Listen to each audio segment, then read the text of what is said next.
Hi class, my name is Thomas Reardon. I'm a former Division I college strength and conditioning coach. I'm here to go ahead and talk about safety and injury prevention within the sport of football. In the sport of football, there are many ways an athlete can help themselves with injury prevention. There are many different types of helmets made accessible to players. Rydell and Schutt are two of the top dogs in the helmet industry, and they are always studying new ways to help decrease that number of concussions each and every year. You also see that the NFL lifted the one shell rule, which I think will actually help the concussion issue because it allows more shells to be used throughout the course of the season. You see colleges like Oregon, or in our case, Rutgers, Colorado, they have 2 to 3, 4 different helmets that they will wear throughout the course of the season, including one practice helmet that's solely used through practices, as well as different shells for games. Originally, they thought one shell per student athlete or professional player was beneficial because it form fitted to that player's head. However, they've now determined that uh, the less wear and tear on a helmet, the better it is to help prevent concussions.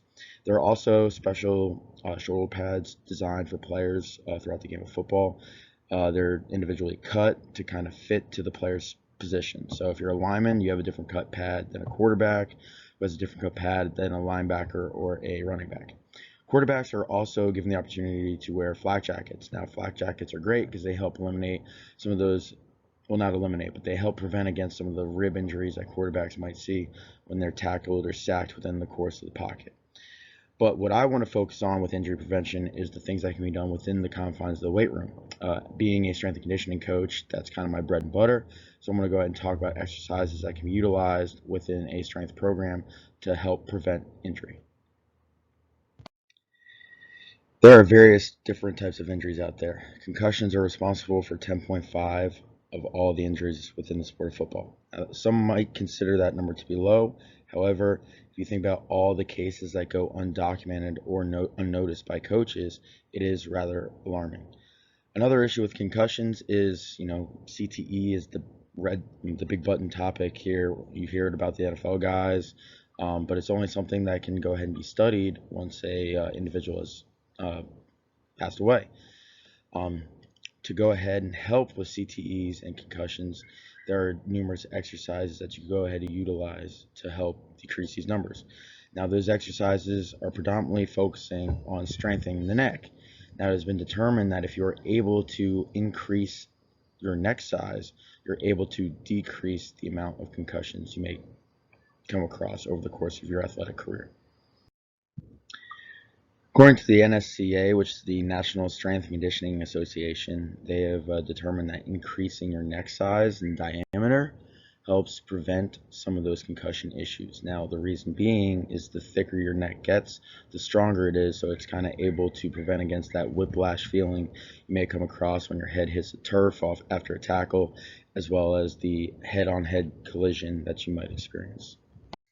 Some of the exercises that can be utilized to help strengthen the neck, increase that diameter, is the cervical flexion and extension of the neck, as well as lateral flexion. What you'll do is there's two options that I like to utilize with my athletes. I also always incorporate it as some sort of superset within the confines of our program. But I'll take my palm and I will place the meaty part of my palm right on their forehead. Now what they'll be doing is they will be laying with their back flat on the bench, shoulders all the way up to the edge of that bench. They'll go ahead and start with their head down, and they will press into my hand with a constant resistance the entire way through. Then once they get to the top, they'll go ahead and slowly let themselves down. I like to hit this within rep ranges of 6 to 8 just to focus on that flexion. I then have them roll over to their chest, laying on that bench, and I do the same thing, only this time placing the palm on the back of the head. This, they're still doing um, the flexion and the extension of the neck, but from the backside. Another way I can do this is I have them do lateral neck flexion and extension as well. Only this time they are laying on the side of the bench with the bench located underneath their armpit. And then they are fighting the resistance into my palm laterally, and then they're lowering themselves down, again, trying to continue with constant resistance the entire way through this movement. Another variation of this I like to do is utilize the banded neck as well. I'll go ahead and tie up our orange or our blue bands to our squat racks, and I have the athlete place the band on their forehead. I then tell them to go ahead and take a step away from the rack, making sure that that band is taut the entire time. While it's taut, I will put them on the clock, and they'll go ahead and do this for 2 or 3 sets of 30 seconds. Another big injury concern within the game of football is torn ACLs. Now, torn ACLs often happen on non-contact drills. Usually when a player is trying to cut or land on a single leg and their leg gets caught up in the turf. Now, according to the Noyes Knee Institute, 11.1% of football injuries are ACL tears.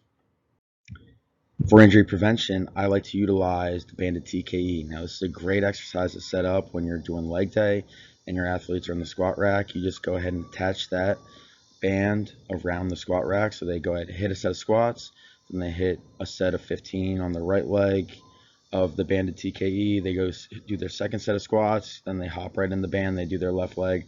I try to have my athletes do 2 to 3 sets of 15 per leg.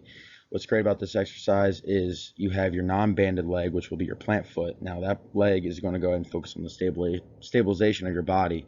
You will then have your banded leg toe in line with your plant leg heel, and you're going to drive your banded leg's heel into the ground. Now while doing this, you are squeezing the glute as well as working on that quadricep as you do that knee extension. This is also an exercise that is heavily utilized in ACL rehab, but from when I first was coaching in college and currently coaching in high school, it's something that I utilize as a source of prehab for my athletes to help prevent torn ACLs. There are a lot of different ways that you can go about injury prevention within the game of football. I like to focus on in the weight room and how you can build up your athlete's body to make them better suited to help prevent themselves from injuries. Obviously, their body in a lot of ways is their armor, so if you're able to build on muscle and size, that will go ahead and decrease some of the contact injuries that you might come across. But there's also more to it than that. Increasing your neck size will help decrease those concussions. Hitting those banded TKEs helps with the stabilization of the knee joint as well as strengthening the muscles around that joint. Anything that I can do to kind of program within the confines of my strength and conditioning program, I have my athletes do, and I'm always constantly researching best ways to kind of hit the big injuries that are within the game. Injuries will always be a part of this game, unfortunately, but what you have to do as a coach, regardless of sport, is you have to find the best ways to mitigate those situations and give your athletes the best opportunity to give them the tools to prevent that from happening.